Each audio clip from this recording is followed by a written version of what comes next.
So I've been using the M2 MacBook Air for about a month. It's not quite a month yet, but give it next week, it'll be a month. I even decided to take it with me to my Florida trip to see how it's like traveling with the M2 MacBook Air. But nonetheless, here's my experience.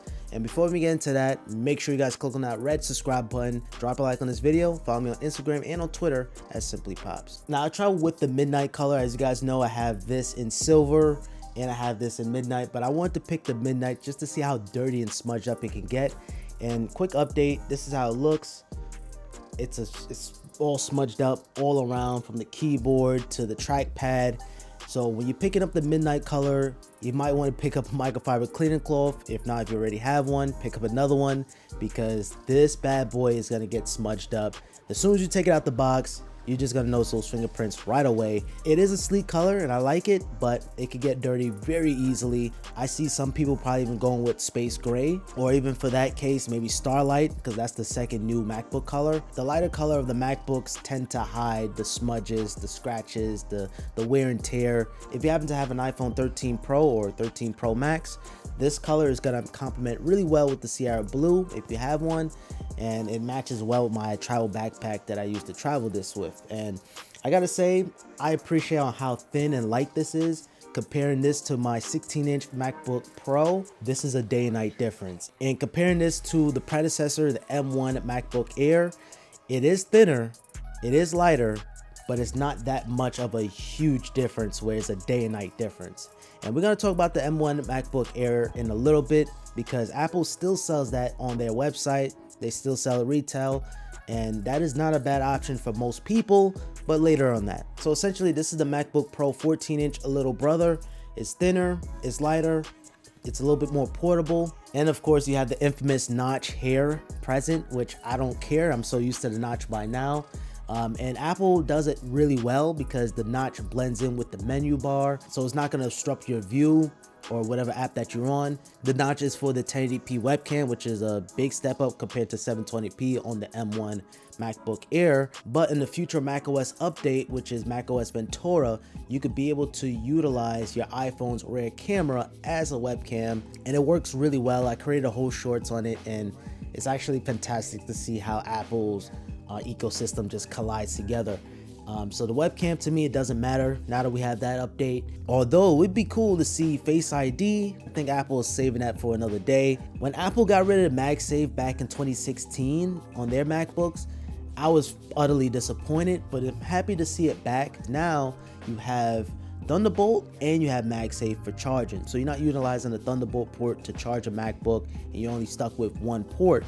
Now you could charge a MacBook and utilize two Thunderbolts at the same time. So connectivity is cool, although it would be cool to see the SD card slot here, which Apple, I know you could have did, but they want to reserve that for the professional. So even when I was traveling to Florida, taking pictures or even finishing up some projects, I was forced to carry a dongle with me. That's the part that bothers me. They had it on the older Airs and now we don't have it here, but yes, we have MagSafe back. So Apple, give us the SD card slot on the next MacBook Air. And alongside with the redesign, it would have been cool to see the glow and Apple logo return. That's why I'm still keeping my 2015 MacBook Pro, because of that glow and Apple logo. It's such an iconic design, and it would have been cool to see that return, especially this midnight color with this dark finish. To be able to have that white, that bright white Apple logo contrasting well with the midnight color, it would have been so nice to see, but unfortunately the glow and Apple logo is absent here as well. Next up, I want to talk about the battery life. This gives me all day battery life. Confidently can tell you that this can last all day. I actually did a little mini day in the life in Florida.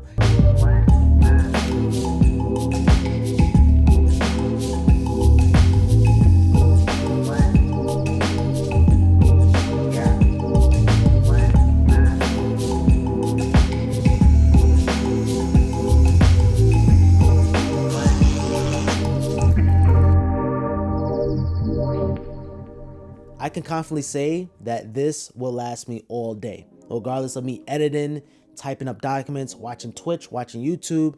This is an absolute battery champ right here. So I had the timestamps on when I used my MacBook Air M2. So 7:50 a.m. I was checking emails.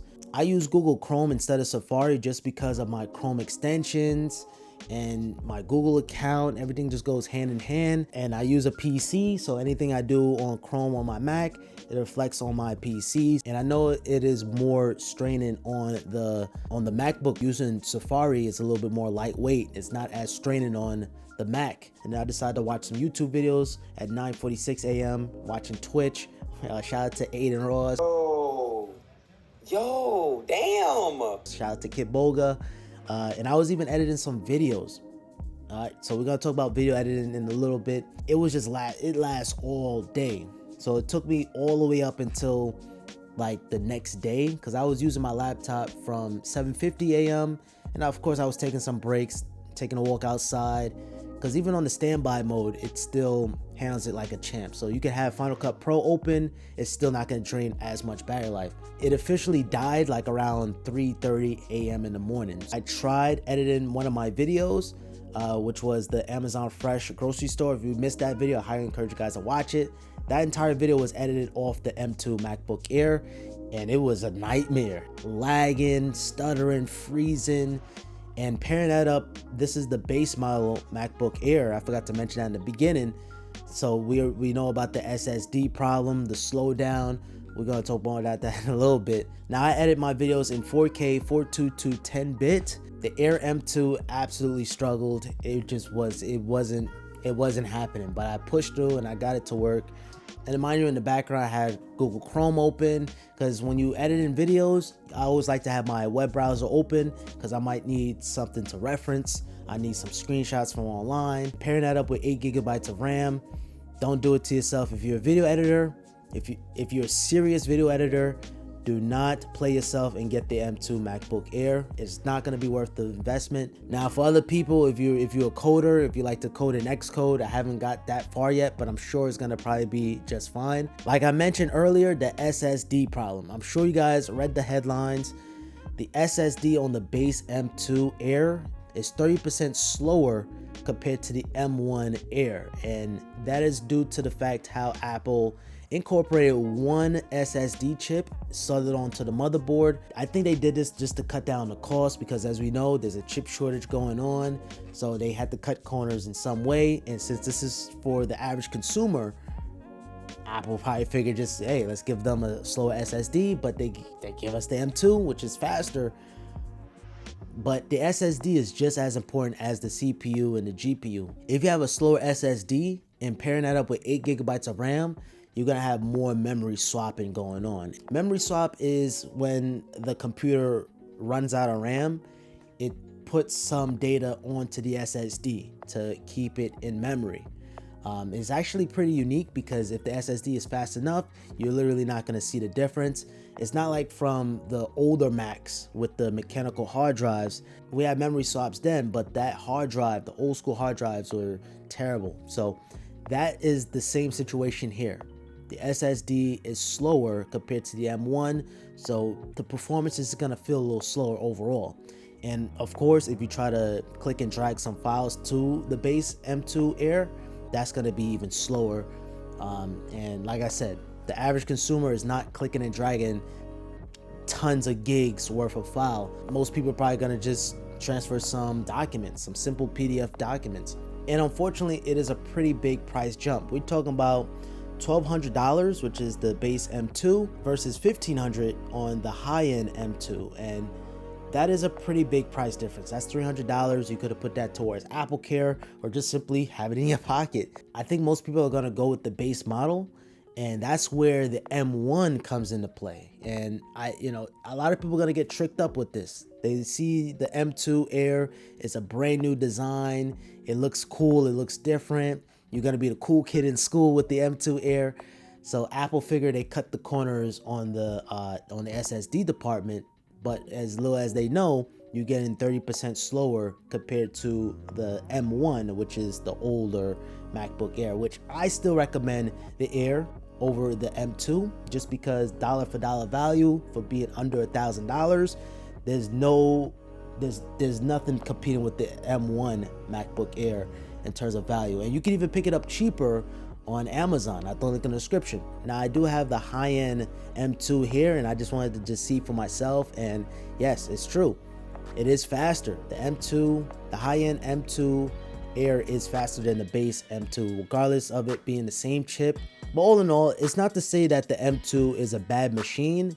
The M1, the last MacBook Air, was so good that to most people, they're not going to see the difference. It's only 18% faster. And like I always say, the Air is for basic tasks. So it's not that much performance that you're going to need anyway. And yes, the M2 having those media encoders is going to help with video editing, which it improved a little bit, but with the SSD being a little slower, it kind of bottlenecks that performance somewhat. But I think if you're just editing simple TikToks, short form content, you could be able to get it done. I'm just a try-hard with this, $4,000 camera, 4K, 422 10-bit, and I'm trying to get another camera to have multiple cameras and stuff like that.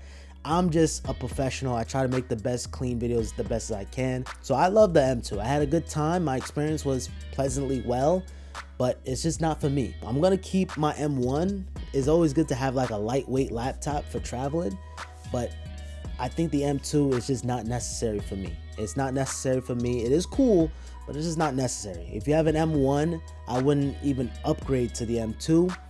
Hold this, man. I'm telling you, this is a revolutionary device. Thank you guys so much for watching my review of the M2 MacBook Air. I tried my best to not talk about too much of the specs, and I'm not trying to get too nerdy with these videos. I try to give you guys a straight up answer and just overall my experience of using the MacBook. So if you guys found this one helpful, I appreciate it with a thumbs up. Make sure you guys click on that beautiful red subscribe button with notifications on. And also follow me on Instagram, TikTok, and on Twitter at Simplypops. Until next time, have a simple day.